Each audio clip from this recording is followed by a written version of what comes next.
Hola, mi nombre es Andrea Aguilar López, estudio la carrera de Medicina Humana en la Universidad Autónoma de Zacatecas y les voy a hablar acerca del virus de la influenza y de los herpesvirus humanos 6, 7 y 8. Vamos a empezar con las generalidades del virus de la influenza. Pertenece al grupo de los ortomixovirus, que son virus RNA con envoltura, pleomórficos y de cadena única en sentido negativo. Hay tres serotipos principales, A, B y C. El tipo A tiene una mayor virulencia y va a generar enfermedad de propagación epidémica. El tipo A y B se van a caracterizar por tener una nucleocápside con 8 segmentos de RNA de cadena única, envueltos en una membrana de glucolípidos derivados de la membrana plasmática de la célula del huésped. El lado interno tiene una capa de proteínas específicas del virus, llamadas M1, y por la parte externa van a estar dos proteínas, la hemaglutinina y la neuraminidasa, en forma de espinas. El tipo C solamente tiene 7 segmentos de RNA, no tiene neuraminidasa y se enlaza a un receptor diferente de enlace. La hemaglutinina va a actuar como unión viral para que los receptores de glucoproteínas o glucolípidos que contengan ácido N-acetilneurámico o siálico en la superficie de las células respiratorias humanas. La neuraminidasa es una enzima hidrolítica antigénica que va a actuar sobre el receptor de hemaglutinina y enciende su ácido neurámico o siálico terminal. El resultado es la destrucción de la activación del receptor, lo cual ayuda a prevenir la superinfección de la célula infectada. También tiene una importante función en la fusión de la envoltura y en la emisión viral. En este caso nos vamos a centrar solamente en hablar del virus de la influenza tipo A. Este es capaz de desarrollar varios subtipos mediante mutación e intercambio de genes entre las cepas. A esto se le conoce como reordenamiento. Existen 15 subtipos de hemaglutinina y 9 de neuraminidasa, que ya habíamos dicho que son las proteínas que se encuentran en la superficie externa de la membrana de glucolípidos del virus. Pero solamente 3 hemaglutininas H1, H2 y H3 y 2 neuraminidasas N1 y N2 son importantes para las infecciones en humanos. Los receptores de H1N1, que sería un subtipo de la influenza, dominan en la parte superior de las vías respiratorias, y los de H5N1 o gripe aviaria, mejor conocida, en la porción inferior del pulmón humano. Los cambios antigénicos que presenta la influenza tipo A pueden ser repentinos e impredecibles y se asocian con las epidemias. Las pequeñas desviaciones antigénicas permiten que el virus se mantenga en la población. Las mutaciones van a ser gracias a al RNA polimerasa viral, ya que no tiene la capacidad de corregir errores, y las desviaciones comúnmente ocurren por lo menos cada unos cuantos años y a veces durante el transcurso de una sola epidemia.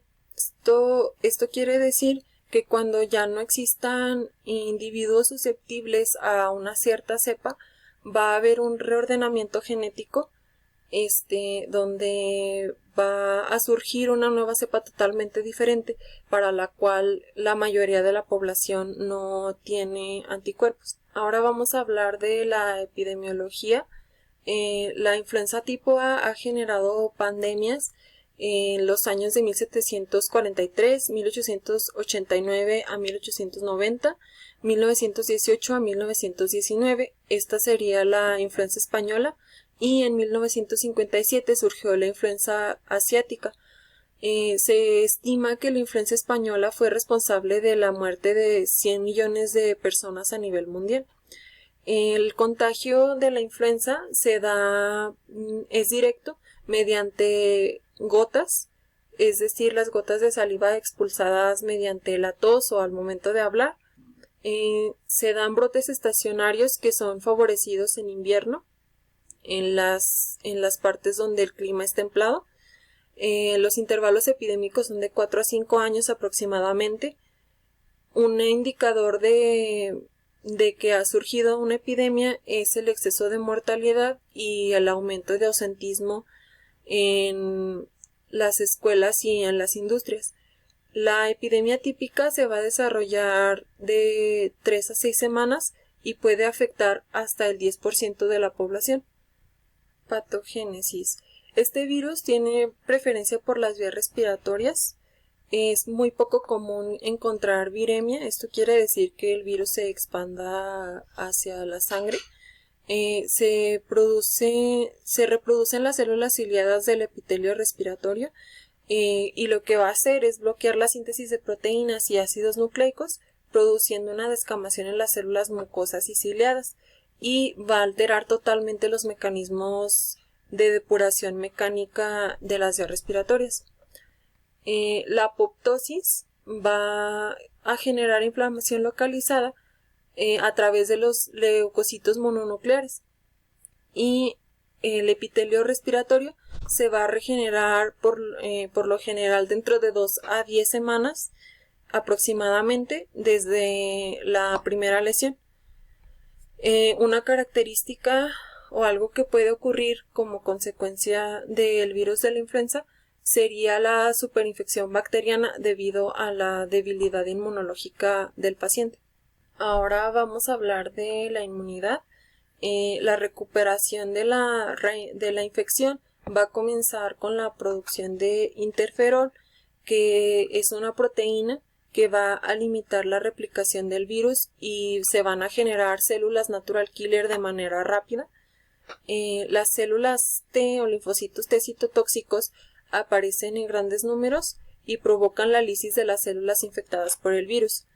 También se producen anticuerpos contra el grupo del antígeno ribonucleico y anticuerpos contra hemaglutinina y neuraminidasa, pero estos confieren poca o ninguna actividad contra la reinfección. Clínicamente, ¿cómo se manifiesta? Bueno, la enfermedad tiene un periodo de incubación de 2 días. Después de eso va a tener un inicio abrupto con síntomas como fiebre, mialgia, cefalea, escalofríos ocasionales, y de 6 a 12 horas alcanza su máxima intensidad y se va a desarrollar una tos seca improductiva.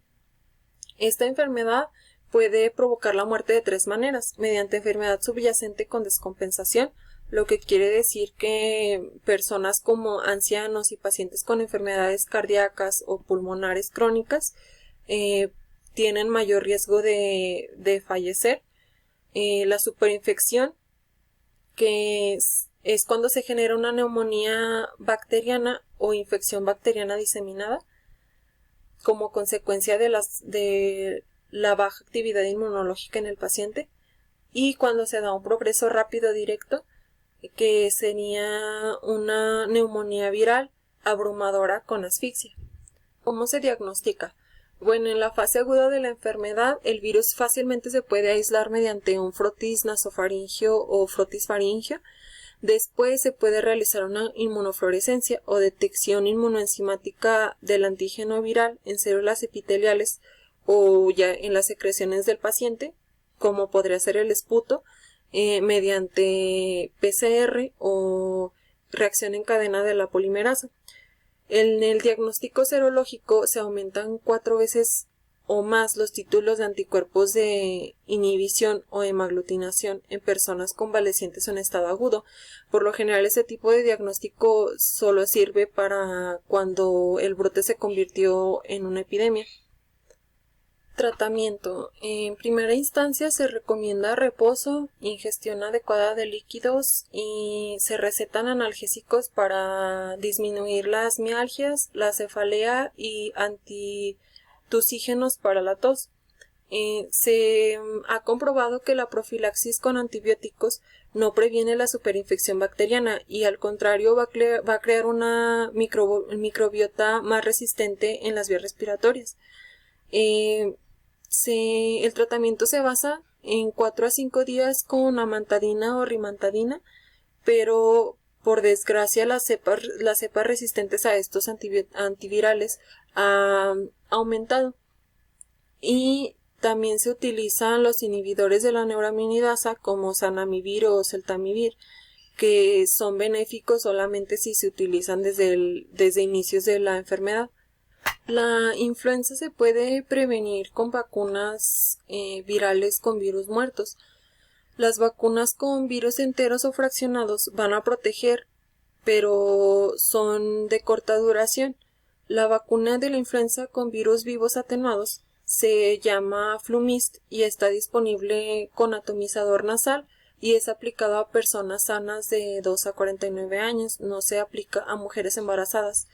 Es necesaria la revacunación anual contra las cepas más actuales, porque como ya habíamos dicho, el virus va a generar mutaciones genéticas que van a generar nuevas cepas totalmente diferentes, y la vacunación está indicada para individuos de alto riesgo, como podrían ser personas con inmunodepresión, personas con enfermedades crónico-degenerativas y ancianos, asimismo también como las personas que trabajan en el sector salud. Ahora vamos a hablar de los herpesvirus humanos 6. Este se identificó en 1986 en cultivos de linfocitos de sangre en pacientes con enfermedades linfoproliferativas. Este virus se va a replicar en el tejido linfoide, especialmente en los linfocitos TCD4, y tiene variantes A y B. Se relaciona mayormente con el citomegalovirus y se encuentra en la subfamilia beta de los herpesvirus humanos. La infección es común en la infancia, pero para los 5 años la mayoría de los niños son anticuerpos positivos. Manifestaciones clínicas. La principal es la roceola, que se da en lactantes entre 6 meses y 1 año de edad. Se caracteriza por tener fiebre cerca de los 39 grados centígrados de 3 días y una erupción maculopapular, como la que se observa en la imagen. El herpesvirus humano 6 se reactiva en receptores de trasplantes, también en pacientes con VIH, linfoma y leucemia. Genera una infección latente en los linfocitos T. El diagnóstico se va a dar mediante seroconversión y PCR para la infección virémica. El tratamiento por lo general se da con ganciclovir y foscarnet, y ya que este virus carece de timidina sinasa, es menos susceptible a la aciclovir. Herpesvirus humano 7. Este se aisló por primera vez en 1990 a partir de linfocitos TCD4 activados de un individuo sano. La molécula CD4 es un receptor para la unión del virus. Este virus no infecta a niños hasta después de que dejan de ser lactantes, y casi el 90% de los niños son anticuerpos positivos a los 3 años de edad. Este se va a aislar a partir de saliva y su transmisión se da por contacto cercano con una persona infectada. Puede provocar, al igual que el herpesvirus humano 6, roceola, y se diagnostica mediante demostración de seroconversión. A diferencia del herpesvirus humano 6, este no cuenta con tratamiento. El herpesvirus humano 8 se descubrió en 1994 en un tejido de sarcoma de Kaposi de un paciente con SIDA. Este virus va a infectar a los linfocitos B preferencialmente y se considera como un herpesvirus de la subfamilia gamma. Parece transmitirse por contacto sexual, ya que hay una mayor presencia de anticuerpos en hombres homosexuales promiscuos. El anticuerpo anti-herpesvirus humano 8 es inusual en la población en general, por lo que se determinó que es transmitido por contacto sexual. La replicación viral activa en el sarcoma de Kaposi es mínima, por lo que no existe un blanco para los antivirales. Bueno, eso sería todo de mi parte acerca de mi exposición.